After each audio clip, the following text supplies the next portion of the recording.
بڑے ہونے کے باوجود حق کا دامن نہیں چھوڑتے.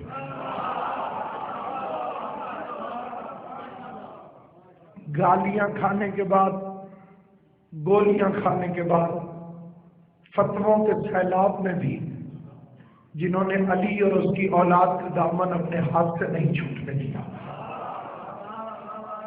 اسی لیے ہم لائق تعریف ہیں، اسی لیے ہم لائق عنایات رب العالمین ہیں. صرف 40 دن کے لیے موسیٰ غائب ہوا تھا. پہاڑ پر یہودی گمراہ ہو گئے. جو ہاتھی کی غیبت کو 40 دن بھی برداشت نہ کر سکے وہ یہودی ہوتا ہے، اور جو 1250 سال سے انتظار کر رہا وہ شیعہ حیدر کر رہا. ہم نے نہ در بدلا، نہ گھر بدلا، نہ جادہ بدلا، نہ جام بدلا، نہ منزل بدلی، نہ امام بدلا. اور ہمیں بدلتے ہوئے حالات کی فکر اس لیے نہیں ہے. کچھ لوگوں کو یہ فکر ہوتی ہے کہ شیعوں کے ساتھ تو بڑی زیادتیاں ہوتی ہیں لیکن یہ گھبراتے کیوں نہیں. خدا کی قسم کھا کے کہتا ہوں، ہم جتنے بزدل بن کے پھرتے رہے، علی کے نام پہ مرنے کا نام آئے تو دلیر بن جاتے ہیں. میثم تمار کو، حضرت مختار کو دشمنان اہل بیت نے یہی فکرے کہے تھے، کمبر سے یہی فکرے کہے تھے، تو علی والے موت کا نام سن کے مسکراتے کیوں؟ تینوں نے جواب دیا تھا موت و حیات کا مالک حیدر کرار ہے. کمبر کو حجاج نے کہا کہ تم میرے ہاتھوں سے کیسے قتل ہونا پسند کرے گا، کس رنگ میں تجھے قتل کروں؟ کمبر نے کہا بالکل اسی طرح جیسے 12ویں کے زمانے میں تو میرے ہاتھ سے قتل ہونا چاہے. ہائے ہائے، سلام اس یقین پر، سلام اس جذبے پر. فرعون نے 70,000 بچوں کو قتل کرا دیا کہ نجومیوں نے کہا تھا کہ موسیٰ آئے گا. 70,000 بچے قتل کرائے. ڈر کیا تھا موسیٰ کے آنے کا؟ بتایا کس نے تھا؟ نجومیوں نے. میں فرعون کو تھوڑی سی دعوت دینا چاہتا ہوں، آپ کی اجازت ہو یا نہ ہو. لعنتی ہے، جہنمی ہے، ملعون ہے، لیکن نجومیوں کی بات مان گیا کہ موسیٰ آئے گا. یہ کلمہ پڑھ کے محمد کی بات نہیں مان رہے کہ مہدی آئے گا. سلامت رہو آباد شاہ. لوگ کہتے ہیں کہ ہمیں گھبراہٹ کیوں نہیں ہوتی، ہم پریشان کیوں نہیں ہوتے. اس کی واحد وجہ یہ کہ ہمیں انجام کا پتہ ہے، ہمیں نتیجے کا پتہ ہے کہ دنیا میں ہمارے 12ویں امام کی شاہی ہوگی اور وہ چن چن کے حسین کے قاتلوں کو قتل کرے گا. موضوع جو ہے وہ چوتھا امام ہے، اور ضرورت جو ہے وہ حجت خدا کا ذکر ہے. میں اسی ذکر کے وسیلے سے اپنے چوتھے امام کا ذکر کرنا چاہتا ہوں. خود ہی سوال کرتا جاؤں گا، خود ہی جواب دیتا جاؤں گا. سوال یہ ہے کہ حسین کے قاتلوں سے 12واں امام جو بدلہ لے گا تو چوتھے امام نے بدلہ کیوں نہیں لیا؟ زین العابدین بھی تو امام تھا، اور وارث خون حسین پہلا تو سجاد ہے. چاہیے تو یہ تھا کہ زین العابدین بدلہ لے لیتے، 12واں امام بدلہ کیوں لے؟ موسیٰ 71 ساتھیوں سمیت قوم سے بھاگنے لگے. موسیٰ کے تبلیغ کے دوران جو ساتھی حمایتی بنے وہ موسیٰ علیہ السلام کے ساتھ تھے. فرعون نے پیچھا شروع کر دیا. آگے موسیٰ دوڑ رہے ہیں، پیچھے فرعون اپنے لشکر سمیت دوڑ رہا. موسیٰ والوں کی بے سر و سامانی، یہ تیز رفتار گھوڑوں پر، ہاتھیوں پر، اونٹوں پر، ہتھیاروں سے لیس۔ موسیٰ کا اپنی قوم کے ساتھ بھاگنے کا مطلب تھا زندگی بچانا۔ اچانک جناب موسیٰ پھنس گئے، سامنے نیل کی موجیں آ گئیں اور پیچھے فرعون کی فوجیں آ گئیں۔ اللہ آپ کو سلامت و آباد ہو۔ جس توجہ سے آپ سماعت فرما رہے، میری جناب سیدہ سے گزارش ہے کہ میں کوئی پیغام آپ کو دینے کے قابل ہو جاؤں۔ حضرت موسیٰ علیہ السلام پھنس گئے۔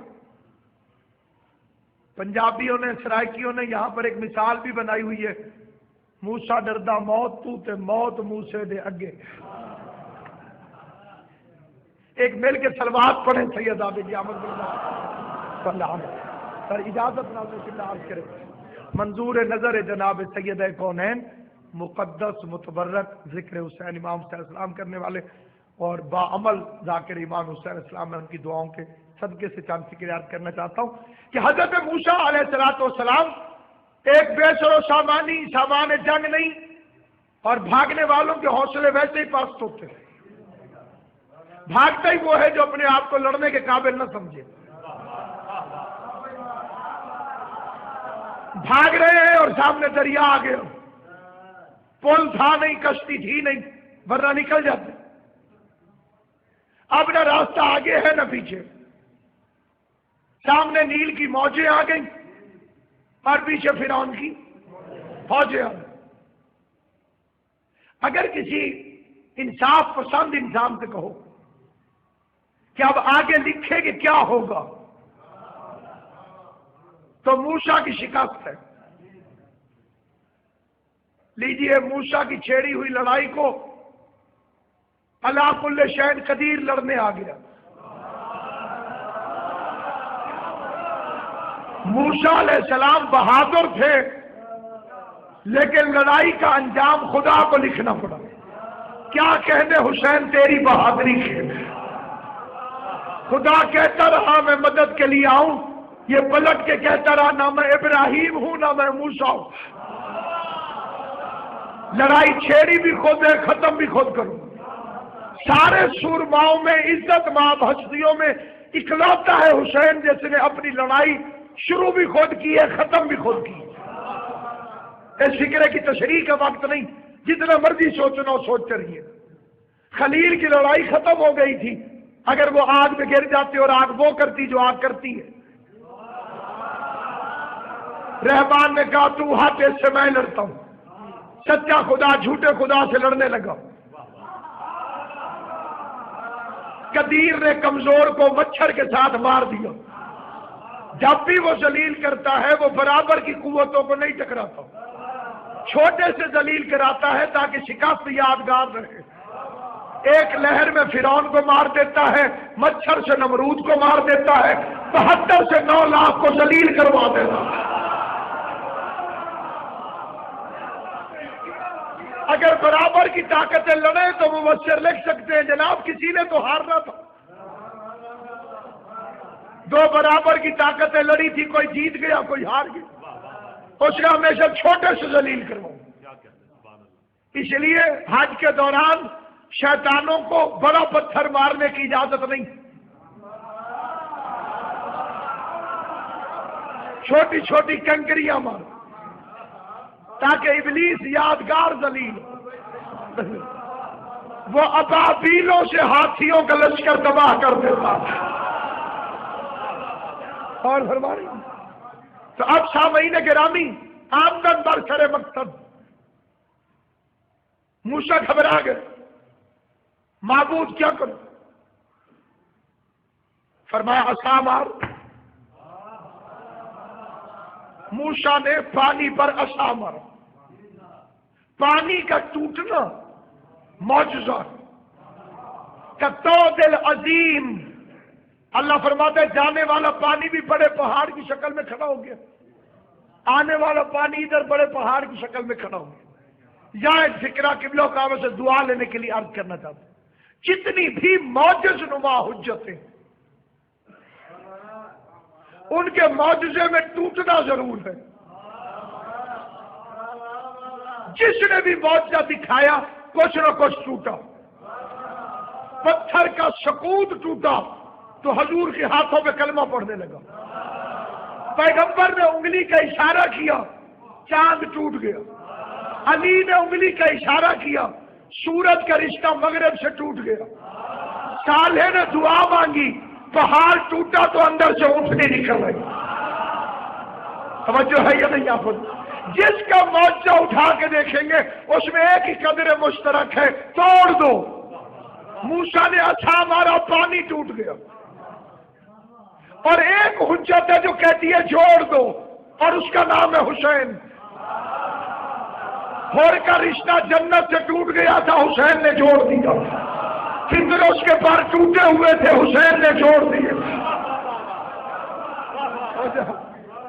ہر ایک نے کہا توڑ دو، حسین نے کہا جوڑ دو. موسیٰ نے پانی کو توڑ دیا. اس پر کسی مولوی کی لگے فتویٰ نہیں بھڑکتی، نہ جبین شریعت پہ بال لاتا ہے کہ جی پانی کیسے ٹوٹ سکتا ہے. اگر کوئی مولا کا ذاکر علی کے فضائل پڑھے تو مولوی فوراً کہتے ہیں ذاکری ہے. 2 انگلیوں سے دروازہ کیسے اکھڑتا، 3 دن کا بچہ کلہ اجدر کو کیسے چیر سکتا ہے. اور ساتھ میں اب جو مولوی اس بات کو کہتے ہیں تو وہ کہتے ہیں جی عقل میں نہیں آتا. تو اگر اتنے عقل مند ہو تو سمجھاؤ قالین ہوا میں کیسے اڑ سکتا ہے، سانپ کیسے بن سکتا ہے، پہاڑ سے اونٹنی کیسے نکل سکتی ہے. تمہیں نوکروں کے فضائل سمجھ میں آ جاتے ہیں، مولا کے فضائل سمجھ میں نہیں آتے.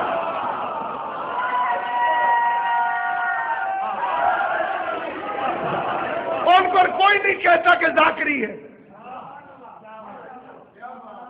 تو سب سے بڑے ذاکر کی پڑھی ہوئی باتیں جو خود اللہ ہے، اور اللہ نے اپنے آپ کو قرآن میں ذاکر کہا، فاذکرونی اذکرکم، تو میرا ذکر کرو میں تمہارا ذاکر بن جاؤں. تو سامعین گرامی، تاکہ تو ہمارے ساتھیوں سے دھوکہ نہ کرے، تاکہ ہمیں تسلی رہے کہ وہ بھی باہر جا رہے ہیں. اتنے برے لوگ تھے لیکن باہر چلے گئے کیونکہ ان کا امام موسیٰ تھا. جو بندے چپ ہیں قرآن کھولو 20واں پارہ سورہ کتب، وَأَنْجَيْنَا مُوسَىٰ وَمَعَهُ أَجْمَعِينَ، ہم نے موسیٰ اور اس کے سارے ساتھیوں کو نجات دے دی. اور قرآن مجید کی قسم کھا کے کہتا ہوں اور پار جانے والوں میں سامری بھی تھا. اتنا برا شخص، اسی نے تو گوشالہ کی پوجا شروع کرائی تھی، اسی نے تو بچڑے کی عبادت کروائی تھی، اسی نے تو قوم سے کہا تھا جو موسیٰ 30 دن کا وعدہ کر کے نہیں آیا یہ آئے گا بھی نہیں. سونے کا بچڑا بنایا اس نے، اور وہ پبلک سے گفتگو کرتا تھا. کلمہ الناس، قرآن نے کہا لوگوں سے بولتا تھا. موسیٰ 40 دن بعد واپس آئے اور سامری کو پکڑا اور پوچھا فما خاطبو کا یا سامریو. قرآن میں لکھا ہوا ہے موسیٰ نے کہا یا سامریو. موسیٰ یا سامری کہے تو جائز، میں یا رسول اللہ کہوں تو بدعت. جن کاریوں کو یا سامریو سمجھ میں آ گیا انہیں یا علی سمجھ میں نہیں آ رہا. موسیٰ علیہ السلام نے بڑی دلچسپ بات پوچھی، تو نے اسے بلوایا کیسے، یہ بولا کیسے، یہ کس طرح سے بولا؟ سامری کہنے لگا جب تو دریا سے گزر رہا تھا تو میں تیرے پیچھے پیچھے تھا، میں نے دیکھا کہ تیرے آگے آگے ایک گھوڑے سوار تھا. یہ قرآن ہے 20واں پارہ سورہ مبارک کی قصص ہے. جب تیرے کو اس گھوڑے سوار کا سم نیل کی بنجر دھرتی پہ پڑتا تھا تو سبزہ اگ جاتا تھا. میں سمجھ گیا کہ اس گھوڑے کے پاؤں کی مٹی میں زندگی ہے. سلامت و آباد و شاد رہے جنہیں بات سمجھ آئی. اس گھوڑے کے پاؤں میں زندگی ہے. فقبضت الرسول، میں نے اس گھوڑے کے سم کے نیچے سے تھوڑی سی مٹی کو اٹھا لیا. کہاں سے مٹی کو اٹھایا؟ گھوڑوں کے سموں کی مٹی سے، جہاں اس کے پاؤں پڑ رہے تھے. میں نے تھوڑی سی مٹی کو اٹھا لیا، اپنے ہاتھوں میں لے لی، اس کی ایک چٹکی سونے کے بچھڑے میں ڈالی، کیونکہ وہ مردہ زمین کو زندگی دے رہا تھا. چاہے شیعہ بیٹھے ہو چاہے سنی، میں نے مفسرین کرام سے پوچھا کہ آخر گھوڑے پر کون بیٹھا ہوا تھا، تو ساروں نے جواب دیا جبرائیل تھا. میری اتنی حیثیت نہیں کہ میں یہاں بیٹھ کر سارے مفسرین کا انکار کروں، کیونکہ جبریل بھی ہو تو پھر ایک میرا سوال ہے، اللہ نے اگر اسے گھوڑے پہ بٹھانا تھا تو اسے پر کیوں دیے؟ توجہ ہے یا نہیں آپ؟ اگر اللہ نے جبریل کو گھوڑے پر بٹھانا تھا تو اسے پر کیوں دیے؟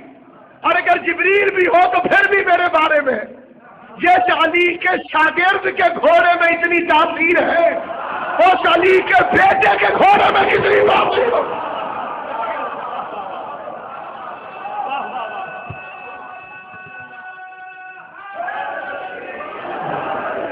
تو اتنا برا انسان پار چلا گیا،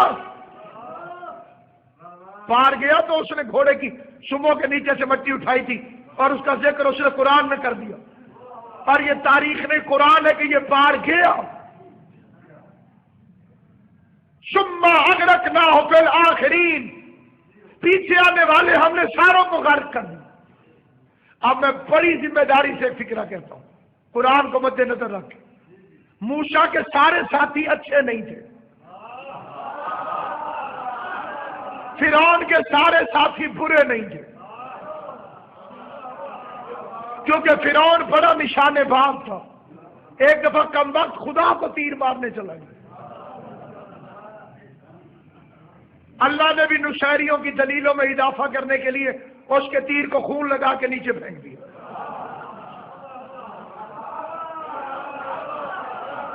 توجہ فرما رہی ہے نا؟ وہ جو تیر اوپر گیا اس کو خون لگا ہوا ہے، اور اللہ میں نے موسیٰ کے اللہ کو مار دیا. اس نے موسیٰ کا نشانہ بنایا.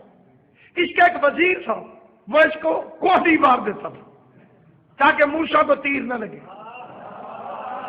تو جو نبی کو قاتل ہونے سے بچائے وہ اچھا آدمی ہوگا لیکن غرق ہو گیا. جو بچڑے کی پوجا کروائے وہ برا آدمی ہوگا لیکن پار چلا گیا. امام اچھا ہو تو برے پار چلے جاتے ہیں، امام برا ہو تو اچھے غرق ہو جاتے ہیں. خدا نے پانی پر وحی کی تھی کہ موسیٰ والوں کو چھیڑنا مت اور فرعون کے ساتھیوں کو چھوڑنا مت. تو جو خدا پانی پر وحی کر سکتا ہے وہی خدا قیامت والے دن آگ پر وحی کرے گا کہ جن کا امام علی ہو انہیں چھیڑنا مت، اور جو کسی غیر کو مان کر آئے اسے چھوڑنا مت. اکیلا موسیٰ 12 قبیلوں کو پار لے گیا. موسیٰ ایک تھا، قومیں 12 تھی، ساروں کو پار لے گیا. گھر جا کے سوچنا، جب ایک موسیٰ 12 قوموں کو پار لے جا سکتا ہے تو 12 فخر موسیٰ ایک قوم کو پار کیوں نہیں لے جا؟ اتنے خطرناک لوگ تھے کہ کہنے لگے موسیٰ پہلے خود اتر. یہ نظر کا دھوکہ نہ ہو، ابھی تو پانی تھا، یہ رستہ کیسے بن گیا؟ موسیٰ علیہ السلام دریا میں اترے، آ جاؤ. جو سب سے پہلے پار گیا وہ جناب موسیٰ. کیا اللہ تیرا موسیٰ پار چلا گیا؟ پانی خراب کر دے، رستہ خراب کر دے.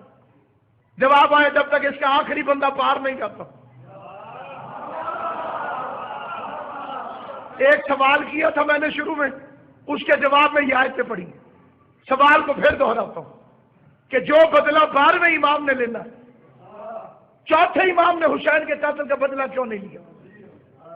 امام تو زین العابدین بھی ہے، امام تو امام زمانہ بھی ہے. وہ کہتے ہیں 12واں بدلہ لے گا، چوتھے کو لینا چاہیے تھا. امامت کی طاقت تو چوتھے امام کے پاس بھی تھی.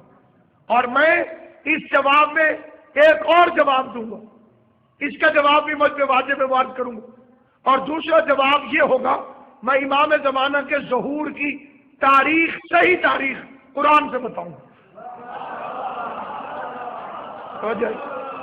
ان حدیثوں کو جانتے ہوئے کہ جو تعین کرے کہ امام زمانہ کب آئیں گے وہ جھوٹا ہے۔ یہی تو وہ اللہ کا راز ہے جو مخلوق کو معلوم نہیں، جب چاہے گا امام آئیں گے، لیکن قرآن بھی تو اسی کی آواز ہے۔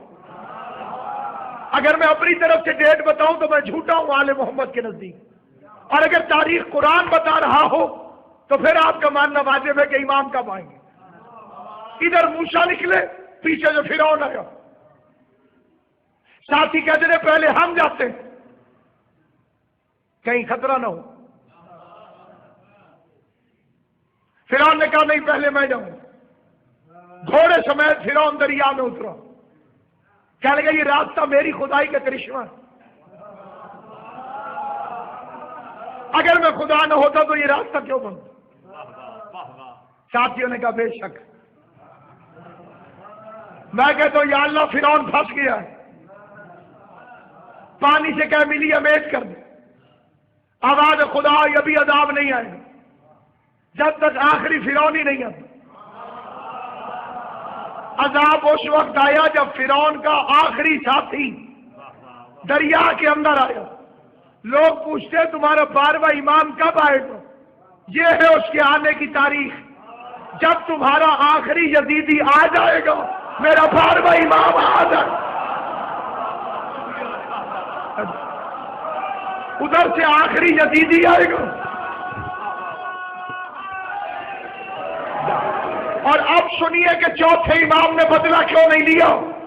اگر چوتھا امام حسین کے قاتلوں سے بدلہ لے لیتا تو آج کے یزیدی بچ جاتے۔ ایک مقدمے کی بار بار سزائیں نہیں ملتی، جتنے بھی قیامت تک خون حسین کے راضی ہوتے رہیں گے کہ ٹھیک ہوا، جتنے بھی عزاداری حسین کی مخالفت کرتے جائیں گے وہ سارے یزیدیوں کی لسٹ میں آتے جائیں گے، چاہے وہ اپنے ہو یا پرائے۔ شیعہ مولوی کہلا کے کہیں گے کڑی نہ پہنو، مولا سجاد کو تو یزیدیوں نے پہنائی تھی، انہوں نے خوشی سے تھوڑی پہنی تھی۔ جن کو عقیدے ماں باپ سے ملے ہیں انہیں ان فتووں سے کوئی پرواہ نہیں ہوتی، نہ ان کا ایمان کمزور ہوتا ہے نہ وہ کڑی اتارتے ہیں۔ لیکن کئی بندے کچے ہوتے ہیں، کہتے دلیل تو بڑی پکی ہے، مولا سجاد نے خود تھوڑی پہنی تھی، انہیں تو واقعی یزیدیوں نے پہنائی تھی، خوشی سے تو نہیں پہنی تھی، تو ہم ہاتھ میں کیوں پہنتے؟ کیا کہنے سجاد تیری فتح کی، خرید کے لوگوں نے بیڑیاں پہنی، پیسے دے کے ہم بیڑیاں پہنتے ہیں، گردن کے توق کو منت کے طور پہ گردن میں پہنتے ہیں، یہ معجزہ ہے سید سجاد کا۔ کہتے ہیں کیوں پہنتے ہو؟ انہوں نے خوشی سے تو نہیں پہنی تھی، انہیں تو یزیدیوں نے پہنائی تھی، تم کیوں پہنتے ہو؟ میں کہتا ہوں اب ایسے کرنی نے اپنے دانت کیوں توڑے؟ حضور کے دانت تو کافروں نے توڑے تھے، توجہ ہے یا نہیں؟ آپ حضور کے دانت تو کافروں نے شہید کیے تھے، اب ایسے کرنی نے اپنے دانت خود کیوں توڑ دیے؟ حضور کو چاہیے تھا ناراض ہوتے، حضور نے صحابہ کو بھیجا سلام کر کے آؤ، جو حضور کو سلام کرنے جائے اسے حاجی کہتے ہیں، جسے حضور سلام بھیجے اسے ماتمی کہتے ہیں۔ توجہ ہے یا نہیں؟ آپ مصائب کی منظر دور ہے، لیکن دو دلیلیں مصائب سے دینا چاہتا۔ امام حسین کا پانی کس نے بند کیا تھا؟ یزیدیوں نے۔ غازی عباس پیاسے کیوں لوٹ آئے؟ توجہ ہے یا نہیں؟ آپ اب ایسے کرنے والی روایت کو ہو سکتا ہے شیعہ مولوی نہ ماننے، کوئی بہانہ بنا دے۔ میں ان سے پوچھتا ہوں بتاؤ امام حسین کا پانی تو یزیدیوں نے بند کیا، غازی نے دریا میں جا کے پانی کیوں نہیں پیا؟